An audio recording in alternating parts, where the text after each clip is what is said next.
Thank you for joining us again and welcome back to another exciting and informative video on our YouTube channel. If you are joining us for the first time, we want to thank you for watching. In this episode, we shall be looking at how events in the continent of Africa, specifically in the country of Niger, is unfolding. And in this video, we shall be looking if is France to be blamed for the instability in West Africa. Niger has become the latest country in West Africa, where the army has seized control, following Burkina Faso, Guinea, and Mali, including Chad, all former French colonies. Since 1990, a striking 78% of the 28 coups in sub-Saharan Africa have occurred in Francophone states, leading some commentators to ask whether France or the legacy of French colonialism is to be blamed for the instability in these West African countries. We shall dive into specifics, look into some analytical information, bring you perspective as to the reason why this region is experiencing an incredible challenges with regards to French colonialism and the impact of colonial aspect in that region of the continent of Africa. We will encourage you to watch this video to the end for clarity and better understanding. So without any much delay, let's just dive straight into it. Many of the coup plotters will certainly like several people to think so, that France is responsible for the instability in West Africa.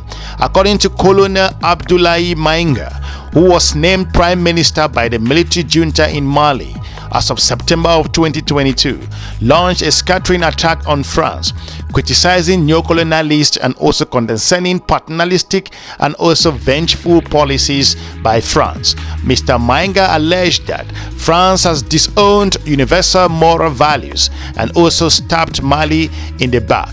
Based on his own analysis, anti-French vitriol has also flourished in Burkina Faso, where the military government ended a long-standing accord that allowed French troops to operate in the country as of February, giving France 1 month to remove its forces, which has happened at the moment.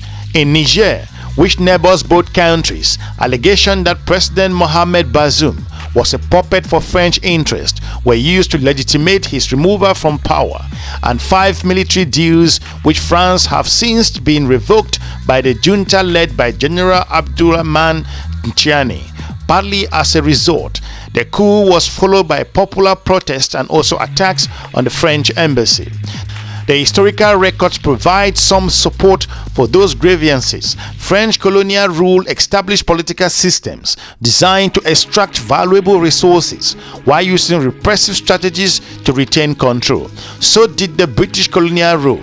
But what was distinctive about French rule in Africa was that the extent to which it continued to engage with those countries in the continent of Africa.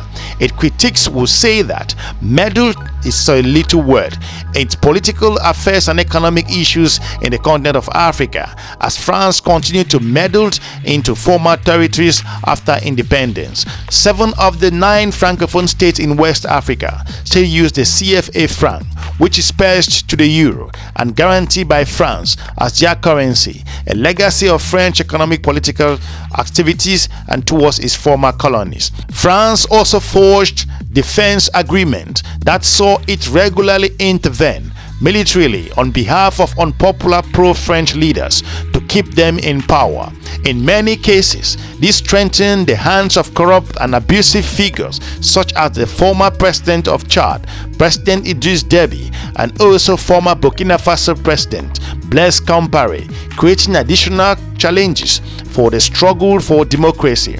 Although France did not intervene militarily in restating some of those recent activities and deposed heads of state, all were seen as being pro-French. Worst of all, still, the relationship between French political leaders and also their allies in Africa was often corrupt, creating a powerful and wealthy elite at the expense of African citizens. François-Xavier Verschaft, a prominent French economist, coined the term France-Afrique to refer to neo-colonial relationship hidden by the secret of criminality in the upper echelons of French political and also economic sphere. These ties, he alleged, resulted in large sums of money being misappropriated. Although recent French governments have sought to distance themselves from France-Afrique, these are constant reminders of problematic relationship between France, French business interests in Africa, including a number of embarrassing corruption cases. It is therefore easy to understand why, as things heat up in the country of Niger and also other countries in West Africa, it is very common to see citizens who will clearly indicate that since childhood they have known only France and they have also opposed to French presence. They have exploited all their riches and also their country at the moment, particularly the uranium that is being taken from Niger. Such scandals were often swept under the carpet, while France's African political allies were strong, and France's military support helped to maintain stability. In recent years, the ability of France and other West African states to ensure order has deteriorated, leaving them increasingly vulnerable to criticism. Despite considerable funding and troops, the French-led international response to Islamist insurgents in Sahel region has failed to enable West African governments to regain control of their territories. This was particularly significant to the fate of civilians leaders in Burkina Faso and Mali, because their inability to protect their own country and citizens created the impression that French support was more of a liability than a blessing.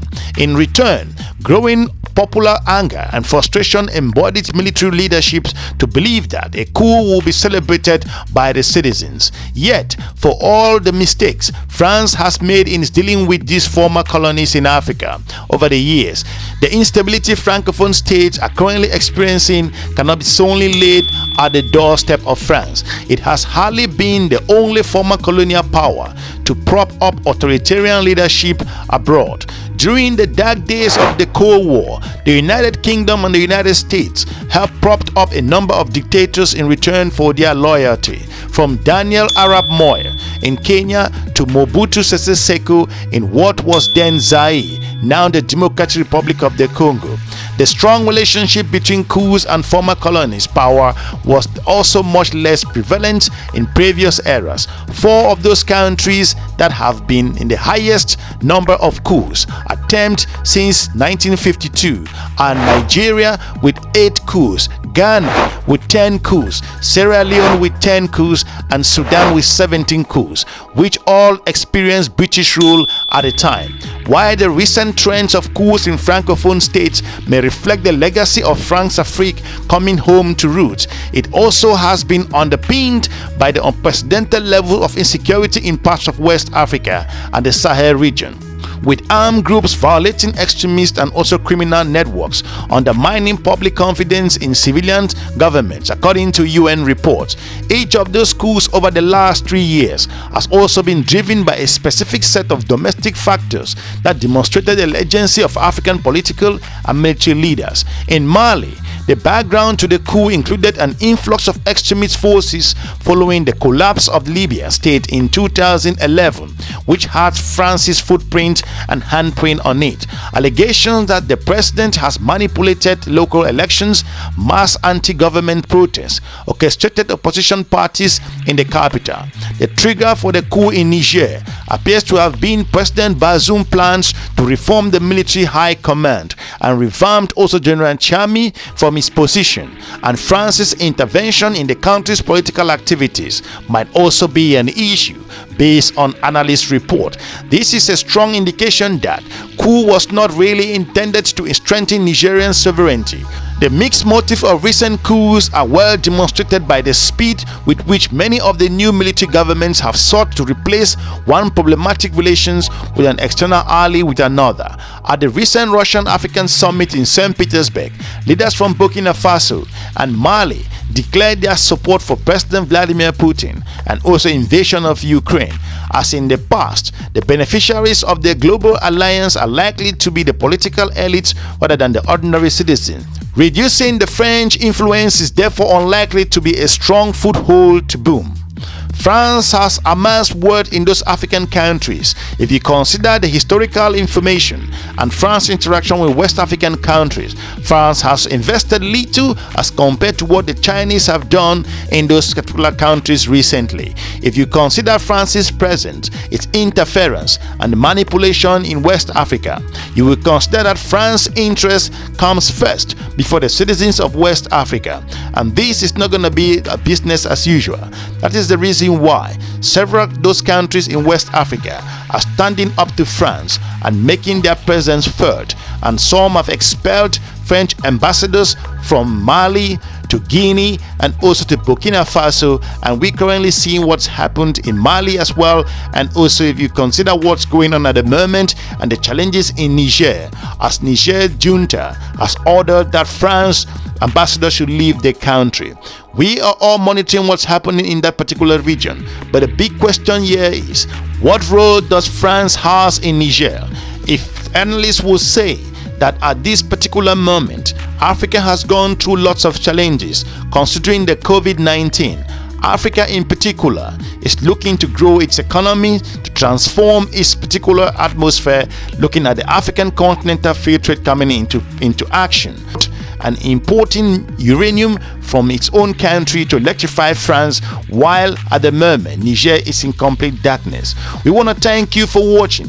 Let us know what you think with regards to France's presence in West Africa and those other countries that are currently hanging on to the French colonial aspect and this particular agreement. And we will all be looking at what happens in Niger and how those other countries in Central Africa are monitoring activities in this particular region.